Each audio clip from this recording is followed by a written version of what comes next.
হাতে বিষ তুলে দিই, আমরা বিষ খেয়ে মারা যাবো। আমাদের আর ঘুম নেই, রাত্রে ঘুম নেই, চিন্তায় মাথা খারাপ হয়ে যাচ্ছে।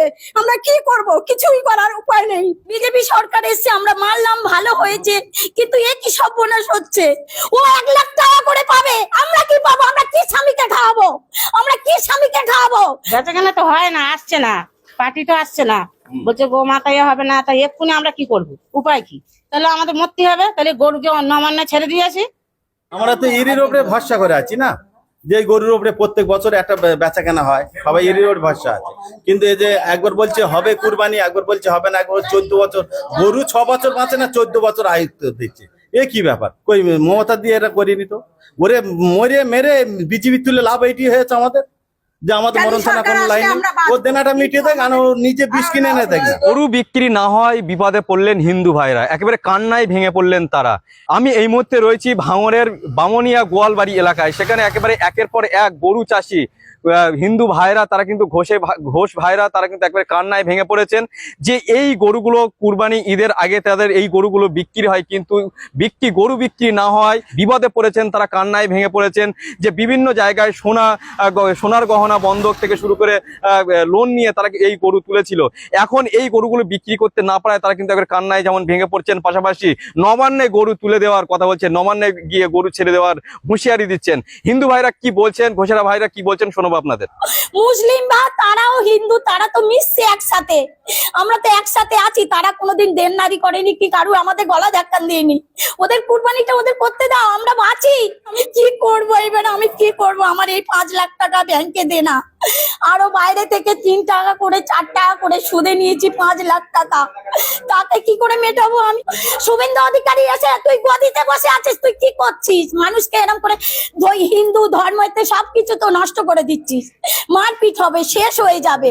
আমার মতো লোক তো পুরো শেষ হয়ে যাবে। বড় লোককে পুরো পেটে লাথি মারছে, ও পুরো গদিতে বসে আছে আর গরিবদের পেটে লাথি মারছে। আমাকে নিয়ে যেতে বলো, গুলি টানতে বলো, এসে ফাইল টানতে বলো, গুলি এসে টানুক, গুলি এসে টানুক। আমি বলছি আমাকে গুলি টানুক, গুলি টানলে আমি মরে যাব, আমি নিশ্চিন্ত হয়ে থাকবো, আমার বাড়ি কোনো মহিলা আসবে না। আমি মাদের কাছ থেকে বুঝে টাকা নিয়েছি, আমি দাও, আমার গরু বিক্রি হয়ে যাবে, তোমাদের শোধ দিয়ে দেবো। আমাদের 2 মাস কি 3 মাস সুযোগ দেয় যে তোমরা গরু পরিষ্কার করে ফেলো, তাহলে আমরা গরুটা বেচার সুযোগ পাই। আর এই যে কুরবানির উপরেই আমরা তো ব্যবসা হয়, এই ব্যবসা কোনদিন চলে না, কিন্তু কুরবানিটা বন্ধ করা মানে ব্যবসাটা বন্ধ। আমি চাই কুরবানির এবারটা হোক, সিস্টেম বেঁধে দেয়, সিস্টেম অনুযায়ী কুরবানিটা হোক। পরের বারে না হয় আমরা কুরবানির জন্য আমরা বেদির ব্যবসা করবো না, গরু পুষবো না, অন্য কিছু করে খাবো।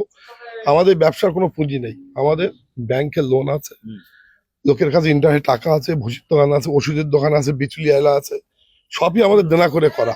কিন্তু এই গরু বিক্রি হবে না, আবার কষাই বন্ধ, মানে তারপরে আমাদের অবস্থা খুব খারাপ। লোকে মারবে, ধরবে, গালাগালি করবে, পথে আত্মহত্যা করতে হবে। ওই তো কিছু করার নেই, দেনা না থাকতো তাহলে আমি না সংসার, আমি অন্য জায়গায় মজুরি খাটতুম, 400 টাকা রোজে সংসার চালাতুম। গরু বেচে কেনা পার্টি আসে না, কারকে বেচবো গরুগুলো, কাকে দেবো? পার্টি তারা কুরবানি বলছে, কুরবানি হবে না, কুরবানি করতে দেবে না। হ্যাঁ, আমরা এই ধার দেনা করে বছরে এরকম গরু বছর তুলি, বউদের গয়না পায়না বন্ধক দিয়ে ধার দেনা সুদি প্রতি টাকা ব্যবসা এটা আমাদের করা হয়, আবার বেচে কিনে দেনা দুর্নীতি তুলে দেওয়া হয়। কিন্তু এবার তো মোটি একটাও বিক্রি হয় না। 14 বছরের গরু জবাই করা যাবে? 14 বছর থাকলে থাকে গরু? 14 বছর গরু বাঁচে মোট, অথবা 20 বছর 21 বছর। 14 বছর তার আগে তো গরু মরে যায় তো অনেক। 14 বছর গরু থাকে? 14 বছর গরু আপনাদের চলবে কি করে? আমরা চলবে কি করে চিন্তা, চলবে কি করে সেটা পরের কথা। এক্ষুনি যদি পরে টাকা না দিতে, তেল কেন গলা জড়িয়ে দিতে হবে? কেন খুদি টাকা নেওয়া, আমরা কি করবো? টাকা দিয়ে তাদের টাকা পরে দিতে হবে না? বৌদের গয়না বন্ধক দেওয়া আছে, তাহলে সেগুলো ছাড়াবো কি করে আমরা? কি করবেন এবারে গরুগুলো? আর গরু কেউ সেটা চিন্তা করছি, গরু যদি না বিক্রি হয়, যদি না হয়, আমরা কি করবো এখন? কোথায় যাবো? সমস্যা ছিল না, না কোনো সরকারের ছাড় ছিল না তো। আগে তো আসতাম, আমার ব্যবসা করছি আজ ধরো 18 20 22 বছর ধরে ব্যবসা করে আসছি, কোনো সময় আরাম দেখিনি, এই প্রথম। গরু যদি না বিক্রি হয় কি করবেন এই গরুগুলো? এতটা গরু যে আছে আপনার, কি করবো? গরুগুলো রাস্তা ছেড়ে দেবো বলুন না? কি করবো আমরা গরুগুলো নিয়ে? খাওয়াবো কি ওদের? আমরা তো ধার দেনা করে, যেরকম বিচুলি দেয় না, বন্ধ করে দিয়েছে, ভুসি দেওয়া বন্ধ করে দিয়েছে, কারণ বাকি থাকে, বিক্রি করে টাকা দেওয়া হয়। কিন্তু এখন তো তারা কোথায় পাবে? তারা ভুসি দেয় না, আমাদের ভুসি সব বন্ধ।